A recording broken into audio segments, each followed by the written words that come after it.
Welcome back. Good Thursday morning, everybody. Thanks so much for joining us this morning. I'm Maria Bartiromo, and it is Thursday, July 23rd. I hope you're having a great Thursday morning. It is almost 7 a.m. on the button on the East Coast. The Senate releasing the long-awaited updated text for the landmark crypto regulatory bill. That is the Clarity Act. The House passed it over a year ago, but the Senate has been working to get its version of the legislation ready for months now. We are about to talk with Cynthia Lummis, who is the senator overseeing this process and has delivered as she promised. Chokasoni, this is important as the U.S. strives to be #1 in digital assets going forward across the world. And to have that regulatory framework so that the market, investors, companies, individuals can move forward. It is time to move forward, and you want this regulatory framework in place, and that's what Clarity delivers. And, you know, without clarity, you don't really have genius. You know, those two pieces of legislation really go hand in hand. I mean, I think that, and I have to applaud Senator Tim Scott. His leadership on Clarity has been nothing short of incredible, and the understanding seems to be there among many of the senators that have joined you on this program that it is time to get this to the finish line. Understand, though, and I understand, as do you, that the banks had their concerns, and you've spoken with Jamie Dimon about those concerns, that, you know, you don't want to give basically all of these benefits and perks to these companies and then not have them under the same regulatory framework as a bank. Understood. And that's the crux of the issue, which you've reported on extensively, Maria. Yeah, I mean, that was largely the crux at one point, but I think the issues for Democrats have moved now to ethics issues. And Jonathan, one of the issues is that the Democrats are trying to put language in this bill that will preclude President Trump and his family from making any money in crypto. And I got to tell you, if this language is aggressive in terms of not allowing the president and others, his family, friends, whatever, to actually engage in crypto business, the president's just going to veto it. Jonathan? Yeah, it just shows really where the Democrats are, because everything they do is about trying to harm President Trump, trying to make him look bad, as opposed to what's good for the American people. That's what the issue should be. And, you know, President Trump wants to be a leader in crypto, a leader in AI. And instead of joining him on these issues, which are totally common sense, they'd rather use it as an opportunity to take a pot shot at him, his family, and try to harm them. And you're right, he will veto it because it's not only unnecessary, it's nonsense and a distraction.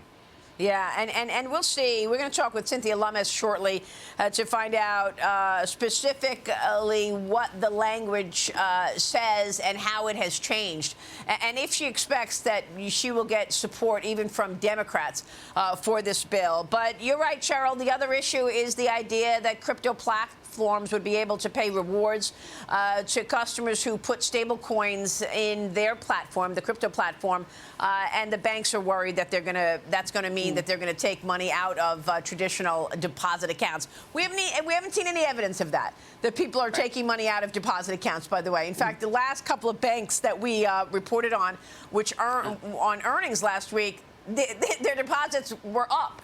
So joining me right now in a Fox Business exclusive is Wyoming Senator Cynthia Lummis. Senator, great to have you this morning. Thank you so much for being here. My pleasure, Maria. Thanks for having me. And thanks for your leadership on this bill. You are the chairwoman of the Senate Subcommittee on Digital Assets. Can you tell us more about this updated language and what your expectations are for the Clarity Act?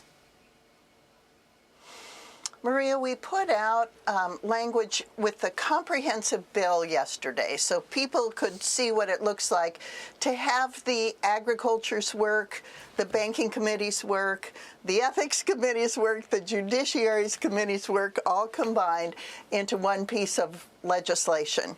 And yes, we're still challenged by the bankers' allegations that this will reduce deposits and make less money available for lending.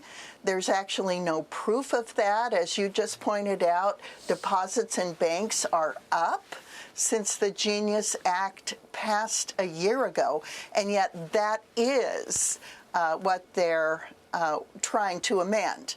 They're trying to use the Clarity Act to amend the Genius Act that passed a year ago, even though there's no indication that it's going to hurt their deposit. So we're fighting against and trying to work against something there's no proof of. It's just It's just a concern. We're also dealing, of course, with the president's willingness to subject himself and Melania Trump to the most restrictive ethics language that a president has ever subjected himself to. But of course, there's no pleasing Democrats at this point. So we're facing some headwinds. Yeah, I know that. And let me get your take on that, because it seems like you're going to have to even make more concessions on the language around ethics to secure the Democrat support, right? Because, look, you had several Democrats last night voicing concerns about the updated text, particularly around the bill's enforcement mechanism. That places responsibility on the Attorney General. Is that the issue right now? That is kind of a bright line. You know, we had worked until there was an impasse with Democrats earlier this month because they want state attorneys general to be able to sue elected officials that are subject to this ethics law. And so that would allow, for example, an attorney general from another state to sue me if they thought I violated the ethics law. So when I ran that by senators, they said, we don't want that. And so this ethics provision is not just applicable to the president and the vice president. It's applicable to every House member, every senator, and every federal judge. So we're trying to not plan legislation around one person who holds one office for the next 2 years, but rather over time that will serve the House, the Senate, the judiciary, and the executive branch in a fair way.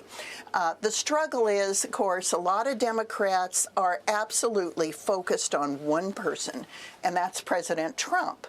So since President Trump actually agreed that he would have the choice to either put his assets in a blind trust or divest of his participation in digital assets and companies that derive revenue from digital assets, somehow that's not enough. I think it's going to be a struggle. Fortunately, Tom Tillis is working with Democrats to continue to try to find a way that they could support the ethics provisions in this bill. But it's hard for me to see it right now because they're so focused on getting a pound of flesh from President Trump. I mean, do you think so? So you do think that the president will accept some guardrails here? I mean, you think that the president will accept some provisions, but it's not going to be enough for the Democrats. I mean, they want to get this passed. They understand the need to be number one across the world in digital assets, though, right? Well, I hope so. And quite frankly, 90% of the spot market is overseas. 80% of the digital asset futures market is overseas. I don't know if they understand how significant it would be if the Clarity Act failed and we allowed this industry to continue to grow and mature overseas, because they won't come back once they get certainty in Singapore, for example. They'll stay there. So it's important that we address this now. I do believe that we'll continue to work on it for the next few days, but we've been working on it for 11 months. And maybe the last 6 of those months have been 7 days a week. Yeah. So there's a point at which we just have to vote, Maria. We just have to vote. Yeah, you've done such a great job on this, Senator. And so what are you looking at? You're looking at like 8 or 10 Democrat votes that you need to actually end debate and get this across the finish line? Or do you expect that even if you get that the president could still veto it? The president won't veto the ethics language that is in there now. And I don't see any other substantive provisions of the bill preventing the president from signing the bill. So the problem is not the president. The problem seems to lie in the U.S. Senate. The banks are putting on a full-court press that's scaring some senators. The ethics part with the Democrats is still a sticking point, I believe.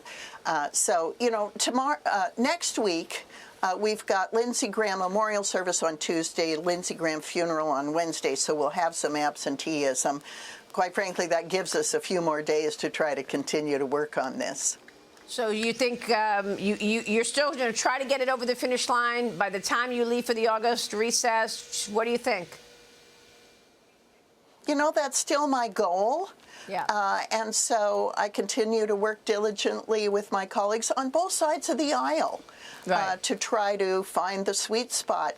But I want to vote on it before we leave for the August recess because I, even personally, am losing the ability to muster the enthusiasm after 11 months of negotiating to try to find an answer that pleases everyone. Yeah, it's a great point on the banks talking with the senators and a little fear-mongering going on as well. Senator, you've done a great job on this. You've got to feel proud of the leadership, and we'll be watching. Thank you so much for walking us through it. Thank you, Maria. All right, Senator Cynthia Lummis joining us. Stay with us. We'll be right back.